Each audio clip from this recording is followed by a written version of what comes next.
Hello, welcome to Catholic Life, Ordinary People with Extraordinary Faith. I'm Deacon Jody Moscona. Thank you so much for joining us today.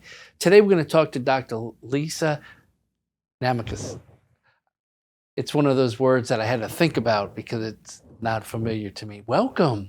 Thank you. Thank you so much for having me. We're going to be so excited to meet Dr. Lisa today because she is the USA Catholic Charities Volunteer of the Year, and that is awesome. But before we get to that, welcome so much and thank you for coming. Thank you so much for having me. It's a pleasure. Okay, so let's talk a little bit about your background, like, where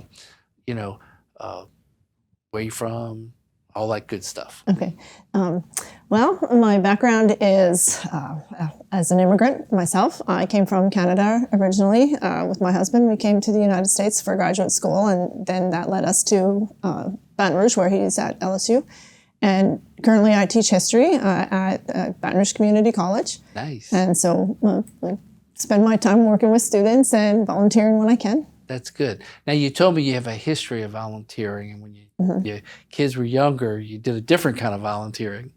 We did. So we volunteered a lot, with the church, with St. Jude Church, where we were members,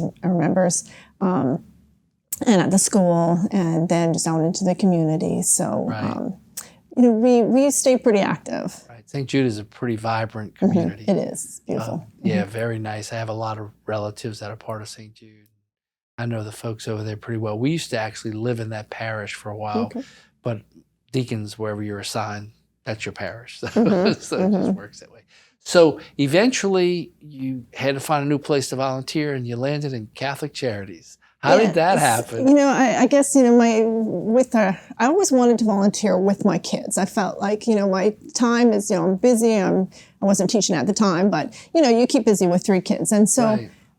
I wanted to have that time with them too. Right. So, and they really didn't want to volunteer in the nursery anymore. And, it was just a kind of a shift of age, I guess. Right. And so we started, and I always had a heart for helping immigrants to come to the country, as an immigrant myself, those who helped me, I always had a special place for them. So, so we looked into that and found Catholic Charities, and there was opportunities there at the time. I think that volunteering was in transition too, and so there wasn't that many volunteers, and they had a few families coming in from Africa, and so we were able to reach out and help them. Right. And it all just fell into place after that. That is awesome. That's awesome. For those that don't know, Catholic Charities is located right here at the campus of Catholic Life. It's kind of pushed in the back, and there's always cars parked in front of it. Yeah. Whenever I come here to record, it's packed over there. They do so much good work. And so you told me you taught, so tell us what you teach. So I teach world history, and so I guess that leads me to have an interest in those from around the world coming here. Right. That's a very good perspective to have.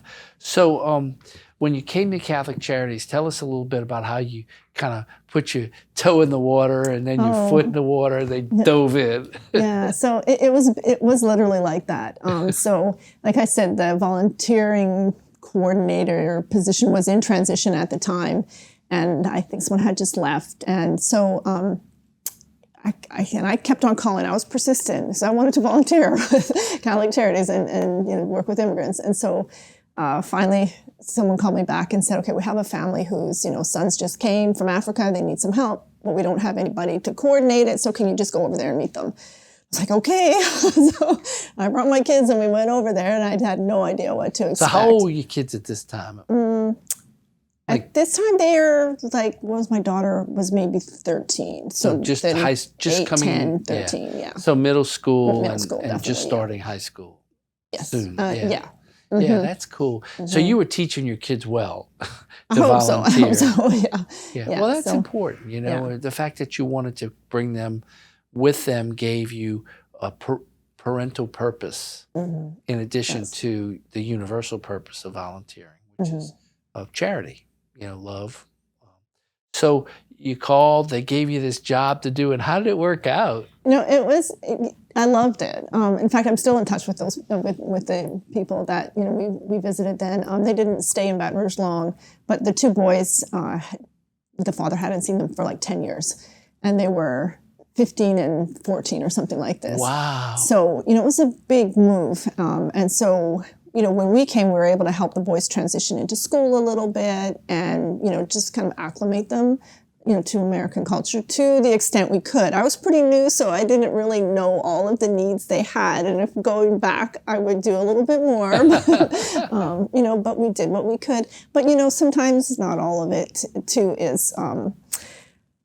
it works the way you think it's going to work either. So, I tried to bring, a little lunch with me one day, and of course nobody liked it. And, it's just kind of, you just kind of learn to roll with things like that. And so it's kind of adjusting, and, you teach your kids that it's fine. It's really, that's not what matters. They're happy we're here, and, they trust us, and, we trust them. And so really, when you are helping people, developing that trust, automatically requires the first developing a relationship. It does. And so you sound like you have a very good way of doing that by just getting to know people. Mm-hmm. And that sounds like it worked out well in that case. I think, I really try to see what they need rather than going with some idea of what I need to do, or, what you think they need. What I think they need.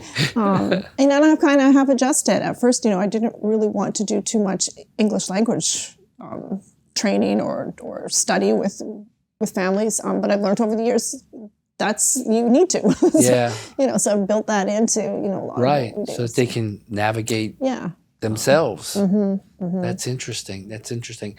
So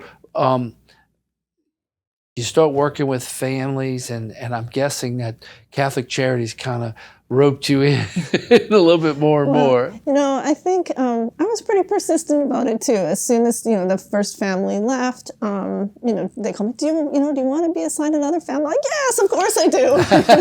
I love it. Yeah. And coming from the perspective of having come to the country yourself, you could certainly have a firsthand perspective on. Yeah, our culture is the same from Canada. It's not so different, but I remember a few times people looking at me like, what are you talking about? What part of Canada, by the way? I was raised mostly in Saskatchewan, North Dakota, prairies. Yeah, right in the center. Mm-hmm. Yeah, that's interesting. I asked that only because you're cold. Very cold. I've been there. I mean, it's like, and it was the summer and it was cold for me. But when you talk about Canada, you can be from either side, you can be from the middle, and it's a big country, just like we are here. Mm-hmm. So you come to Catholic Charities, you start working with families, and it's obviously that you fell in love with the work and continue to do it. Yeah. I really did. And also, I really love supporting the people who work at Catholic Charities because they give so much energy and time to what they do.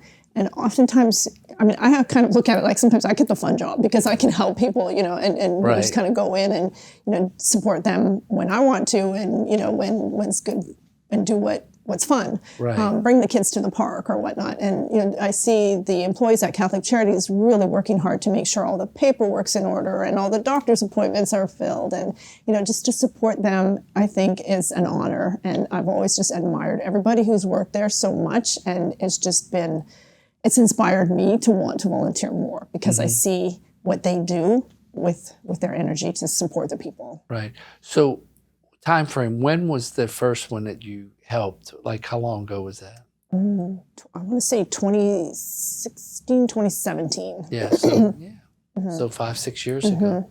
So that's pretty awesome. That's pretty awesome. I think what the people don't know and understand is how Catholic Charities gets involved when families come in. They come in literally sometimes with nothing. Right.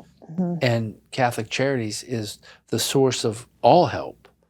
And part of that has to be, like you said, paperwork and all that kind of stuff. The nature of the beast is you got to take care of that kind of stuff. Yeah, you'll have to. Yes. But and there's staff people to do that. So that leaves the personal aspect of it to the volunteers, you and others. So if people out there were thinking, that sounds pretty interesting. I might want to try that. What would you tell them? Oh, I would encourage them to try it and, volunteer. And there's so many different ways that you can fit volunteering into your life. Like you don't have to, jump in with your whole foot, right? There's part-time, if you just have time once a year, there's, opportunities for just one-time events, where you don't have to make a big commitment to a family and, integrate them into the community. There's, there's just one or two times, or just helping with ESL when you can, or whatever it is, Right. whatever English fits your is- schedule. ESL is English as a second language. By the way, that is a very big need. It is. Because so many of the immigrants come here speaking their own language, and they need to be able to navigate the English language at least perfunctorily, to be able to. Well, oftentimes immigrants come in knowing 2 or 3 or more languages, so they're very skilled at learning a language. Right. And they have so many needs. They need to work. They need to do, there's just so many things they have to do that sometimes learning English gets pushed away a little bit. Right. But the better English they have, the better job and the more successful, and it just all fits into like a puzzle. Right. And there's a spiritual aspect to this, because God calls us to charity, to love, and you do this out of love. I do. I try to. For I guess for the kids, and just for the community, because I really feel at home in the Baton Rouge community when I'm out involved in helping with Catholic Charities. And so when I'm guessing now, when you're volunteering, there is a personal enrichment that happens emotionally and spiritually. And you feel that? I do so much. So many times I think, I'm not one to maybe go out and organize a prayer group, or maybe do Bible study classes and whatnot. I'd rather sort of take what I know and just be a better person in the community, Right. and bring people together and try to find ways to foster peace and understanding. Right. Using gifts and talents that God gives us, it's very important. We're talking today to Dr. Lisa Domicus, who is the Volunteer of the Year, and we're going to talk about that after we take a little short break, because I want to get into some of that dynamics, but and also want to chat a little bit about some of the personal aspects of what you do. We'll take a short break, okay? Thank you. So stay with us. On the other side of the break, we're going to continue our conversation about Catholic Charities and talk about the USA Volunteer of the Year. Stay with us. We'll be right back.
If you're discerning a call to the priesthood or religious life, contact the Office of Vocations at the Diocese of Baton Rouge. We are the fog on your glasses. We are the cup to go at breakfast. We are the answer to your deadline. We are closing the deal. But more than anything, we are never being out of coffee ever again.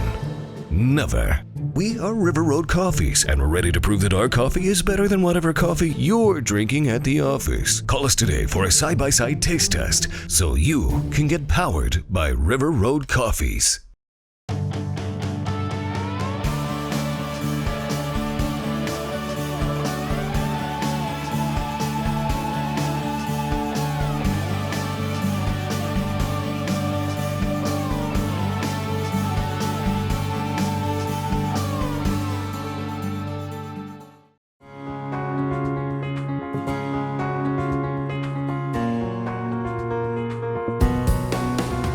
Welcome back. You're watching Catholic Life, Ordinary People with Extraordinary Faith. And one of those people is Dr. Lisa Domicus, who is the Catholic Charities USA Volunteer of the Year. And Dr. Lisa, that's awesome. Congratulations again. Thank you so much. Thank You mind if we show that short clip? We're going to show a little short clip that was done about Lisa. You're going to enjoy this. Hello from the Diocese of Baton Rouge in Louisiana. I'd like to introduce you to Dr. Lisa Domicus, our nominee for Volunteer of the Year. Dr. Domicus is not only a board member, but she's an immigrant herself. Growing up, I was educated by the Ursulines in Canada, actually, and I remember making a connection with one of the nuns there, and she had moved around a lot, and I had moved around a lot, and she had talked about her commitment to her faith, seeing Jesus in particularly the poor and the weak. I remember one of my first meetings with her, she brought in a client who she had met at the grocery store, and just somehow intuitively she knew that this woman needed help.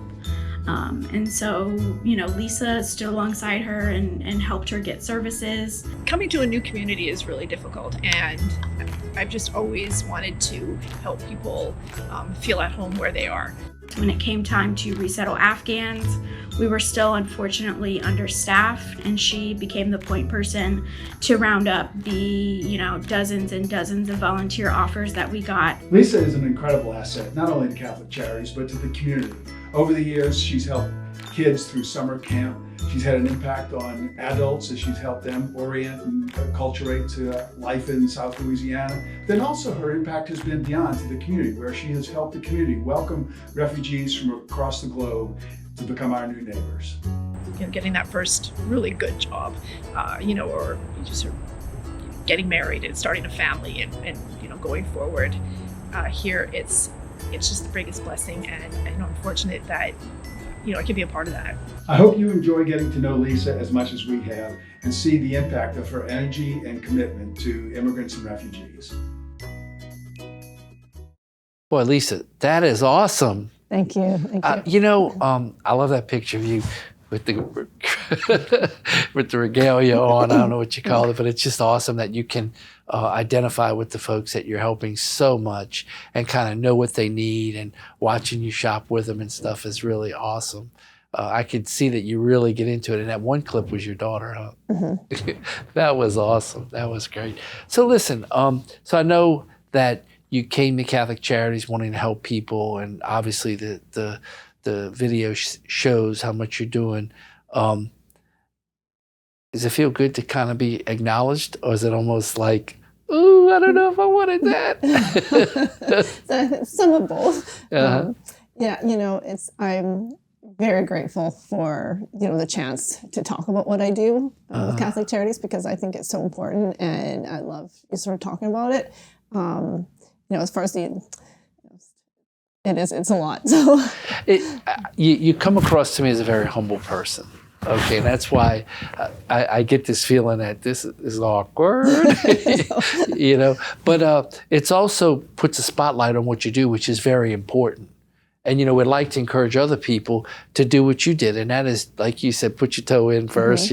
Do as little or as much, which is really great. One of the things that strikes me is you probably come up with different kinds of refugees, like from different parts of the world, and the world history background probably works well. Mm-hmm.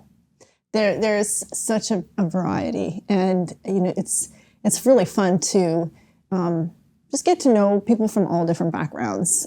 Some of our refugees come in with no English reading or writing. No really understanding of where they are. They think LA means Los Angeles. That's funny.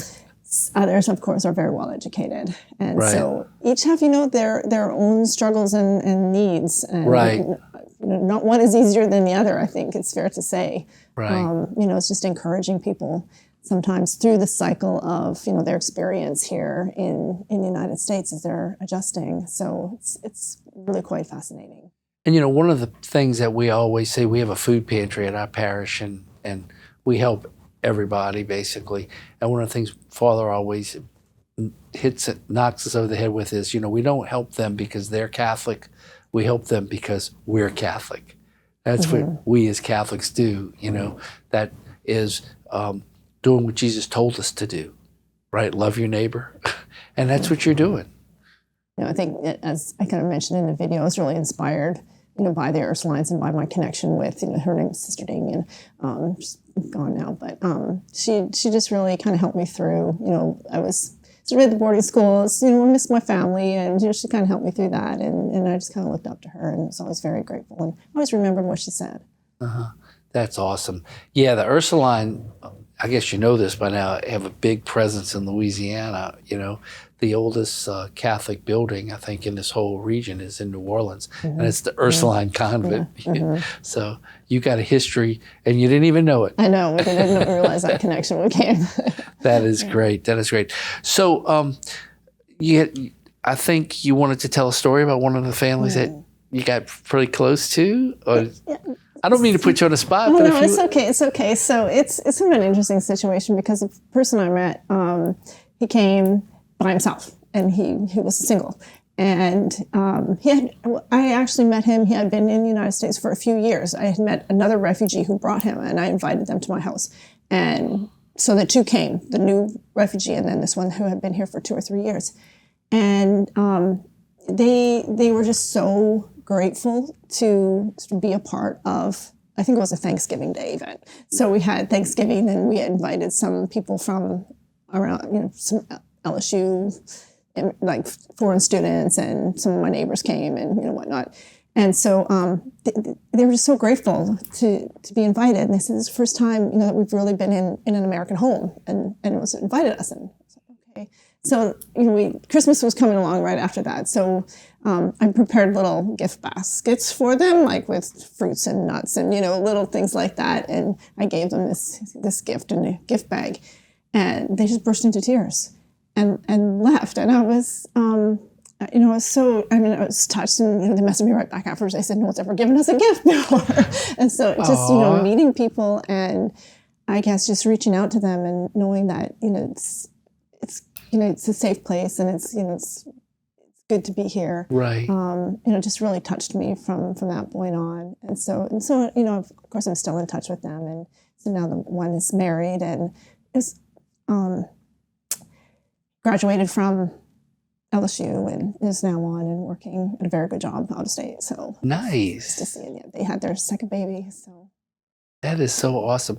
It's amazing how you can give somebody something that is so elementary, so fundamental, so non-material, and it means so much to them. Like a fruit basket with some stuff. It's not like you gave them $1 million. You gave them something very simple, and it just touched their heart. And I'm sure your passion and your love touches their heart too. It comes across. So what do you see as the future? How many more are you going to help?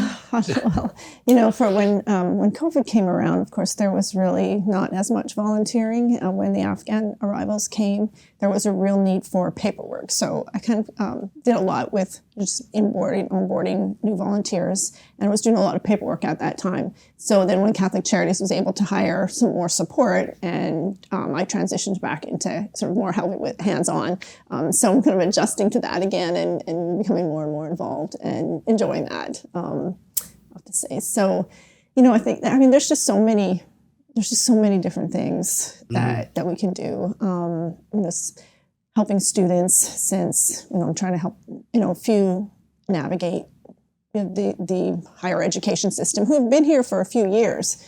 Even still, it's difficult because the parents can't really help them; they don't know. So we're just trying to help them navigate how to find financial aid and what schools or programs might be good for them. Right. That's sort of behind the scenes that, once the refugee family sort of leaves the care of Catholic Charities, there's still needs. So there's always things to do. Yeah. It's it reminds me kind of the foster care program a little bit. How the kids come to the foster home and they're so needy, and you satisfy their needs, and then what happens? Relationship develops.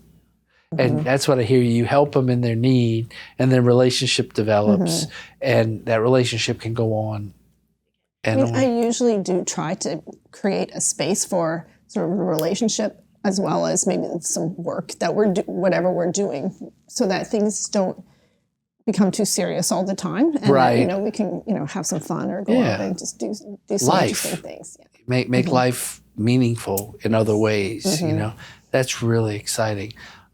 So one of the things that the people need to know is that they can help in a lot of ways. Do you have any recommendations to them? Should they just call, or what should they do? Go to the website, CatholicCharitiesBR.org, I believe it is. Yes. And sort of there's, if you want to volunteer, then there is forms that you would want to fill out. Need to be background checked and all that kind of stuff.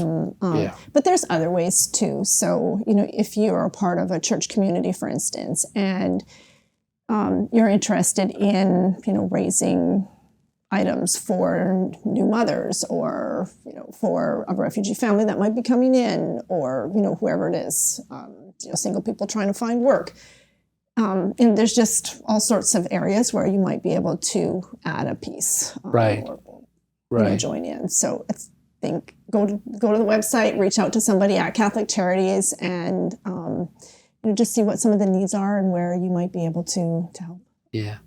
One of the things that I've learned from doing this show for so long is that we don't know what during the show tugs at somebody's heart, but people get tugged, and they need to be affirmed when that tug happens, to say, look, God's calling you. That's how it happens. God called you to do this, to want to volunteer, to move from when you were helping the kids young to do something with your kids older, and it brought you here, and that's awesome.